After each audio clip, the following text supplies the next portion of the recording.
les amis, c'est Joachim, bienvenue sur Fit Team, j'espère que vous allez bien. Aujourd'hui dans cette vidéo, je vais traiter d'un sujet qui vous intéresse tous, on va parler des protéines. Alors, qu'est-ce que la protéine? La protéine, tout simplement, est l'élément bâtisseur de nos muscles. Il est essentiel à la croissance et à la récupération de nos tissus musculaires. C'est pourquoi c'est un des aliments essentiels aux sportifs. C'est aussi un enchaînement d'éléments appelés acides aminés. On en compte 21, mais il faut savoir qu'il y en a 9 essentiels, c'est-à-dire que l'organisme ne peut pas les synthétiser, donc les créer lui-même, et qu'il faut donc les apporter par une alimentation extérieure. Il s'agit donc de l'isoleucine, de la leucine, de la lysine, de la méthionine, de la phénylalanine, de la thréonine, du tryptophane, de la valine, et pour finir, de l'histidine. La diversité et l'efficacité des protéines dépendent donc de leur teneur en acides aminés et notamment en acides aminés essentiels. Il y a deux sources différentes de protéines, les sources animales et les sources végétales. Alors depuis très longtemps, les sources de protéines animales sont considérées comme supérieures en qualité et en quantité de protéines sur les sources végétales.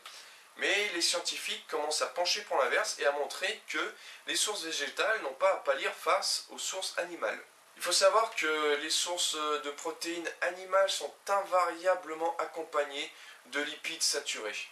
Alors je vous invite, pour savoir exactement que sont les lipides saturés, à cliquer sur le lien là-haut. Je vous ai fait une vidéo il y a 2 semaines de ça, donc qui traitait des lipides, et vous aurez donc toutes les informations dans cette vidéo. Il faut savoir qu'une trop forte consommation de viande rouge dans votre alimentation aura pour tendance d'augmenter vos risques d'accidents cardiovasculaires. C'est pourquoi essayez un maximum de manger des viandes blanches, qui sont connues pour être des viandes maigres. Alors je vais vous donner quand même quelques chiffres, histoire d'avoir des comparaisons entre les différentes viandes, en termes de protéines. Donc il faut savoir que pour 100 g de bœuf, on est à 32 g de protéines. Pour 100 g de dinde, on est à 29,4 g de protéines. Pour 100 g de poulet, on descend à 26 g de protéines. Et sur 100 g de thon, il y a seulement 24,5 g de protéines. Alors nous allons voir maintenant les sources végétales pour les protéines. Alors quelle grosse différence y a-t-il avec les sources animales? Déjà, les légumineuses à graines ont un fort pouvoir de satiété. Qu'est-ce que le pouvoir de satiété? Tout simplement, quand vous ingérez un aliment, il va mettre un certain temps à être digéré. Plus le pouvoir de satiété est élevé, plus le temps de digestion est lent. Donc, tout simplement, vous allez avoir faim moins vite. Ensuite, c'est une source très riche en fibres et en minéraux. Il faut savoir, par exemple, qu'une consommation en haricots régulière a pour tendance de baisser son taux de mauvais cholestérol dans le sang. Alors je vais vous donner quelques chiffres aussi comme pour les viandes, histoire de comparer un petit peu. Donc pour 100 g de graines de tournesol, on est à 21 g de protéines. Pour 100 g de steak de soja, on tourne à 16,5 g de protéines. Et pour 100 g de quinoa, on est à seulement 13 g de protéines. Alors ce qu'il faut retenir déjà pour ce début, c'est qu'une bonne source de protéines contient les 9 acides aminés essentiels. Il faut savoir aussi donc que les protéines de source végétale en contiennent très peu, voire quasiment pas.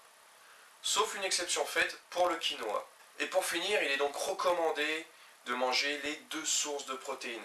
Donc dans votre assiette les amis, je veux voir absolument des protéines animales et des protéines végétales.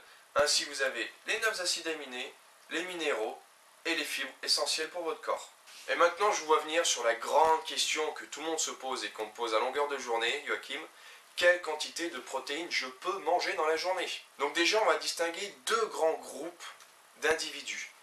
Les personnes sédentaires qui ne font pas sport et les personnes qui pratiquent du sport.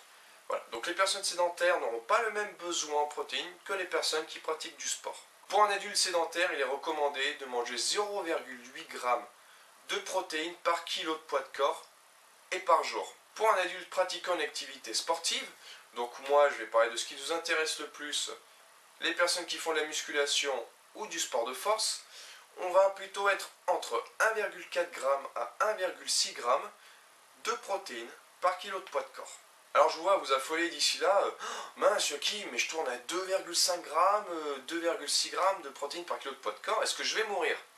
Eh ben non. Sachez qu'il y a un maximum de protéines qui a été estimé pour éviter tout risque pour la santé. Et que pour un adulte qui pèse 80 kg, il est de 280 g de protéines par jour. soit 3,5 g de protéines par kilo de poids de corps et par jour. Donc vous voyez qu'avec vos 2,5 g de protéines, vous êtes quand même bien en dessous de la limite maximum. Alors il faut savoir que dans notre société à l'heure d'aujourd'hui, par rapport à notre alimentation, on a plus tendance à être en excès de protéines qu'en manque de protéines. Et comme tout, être en excès de quelque chose n'est pas forcément meilleur que d'en manquer. Il faut savoir donc qu'une trop forte consommation en protéines viendra à créer notamment de l'acide urique qui aura pour tendance à saturer vos reins. Donc les reins auront beaucoup de mal à éliminer tout ça et à filtrer donc votre organisme. Ensuite, deuxième cas possible, une trop forte consommation en protéines peut augmenter votre taux de masse grasse. En effet, 1 g de protéines équivaut à 4 calories. Et il faut savoir que tout ce qui n'est pas brûlé ou ingéré est stocké, et donc stocké sous forme de graisse. Et pour finir, je vais vous faire un chapitre sur les protéines en poudre. Je ne peux pas parler des protéines sans parler des protéines en poudre et des compléments alimentaires. Alors déjà, qui devrait prendre des protéines en poudre?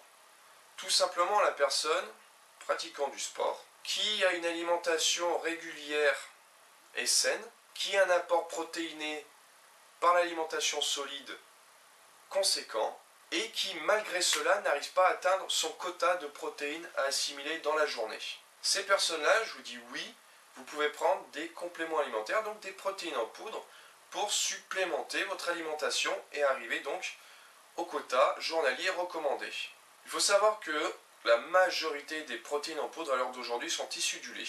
Et dans ces protéines-là, on va distinguer deux grandes familles de protéines, la whey et la caséine. La whey est soluble et donc facilement assimilée par l'organisme. A contrario, la caséine, quand on l'ingère, vient à se gélifier dans l'estomac, ce qui a pour effet d'avoir une assimilation beaucoup plus lente et une diffusion beaucoup plus lente des acides aminés dans l'organisme. Il faut savoir que la whey a pour tendance à stimuler la synthèse protéique dans l'organisme et dans une faible mesure évite la destruction des protéines. La caséine, quant à elle, à l'inverse de la whey, évite complètement donc la destruction de la caséine, mais dans une faible mesure vient à stimuler la synthèse protéique. Donc comme vous pouvez le voir, il est vraiment judicieux donc de combiner les deux, la whey et la caséine. Ainsi, la whey, avec son assimilation rapide et sa diffusion rapide d'acides aminés dans l'organisme, sera pris en relais par la caséine, qui elle a une assimilation beaucoup plus lente et une diffusion beaucoup plus lente dans l'organisme de ces acides aminés. La whey boostera donc la synthèse protéique dans l'organisme, alors que la caséine évitera la destruction des protéines. Donc la whey sera privilégiée à prendre avant ou après l'entraînement, tandis que la caséine, elle, sera à prendre plutôt le soir ou dans ses collations. Et voilà les amis, la vidéo est terminée, j'espère qu'elle vous a plu. Si c'est le cas, n'hésitez pas à l'aimer, à la partager, à même laisser un commentaire, je vous répondrai quoi qu'il arrive. N'hésitez pas non plus à me suivre sur ma page Facebook, et moi je vous dis d'ici là, à la semaine prochaine.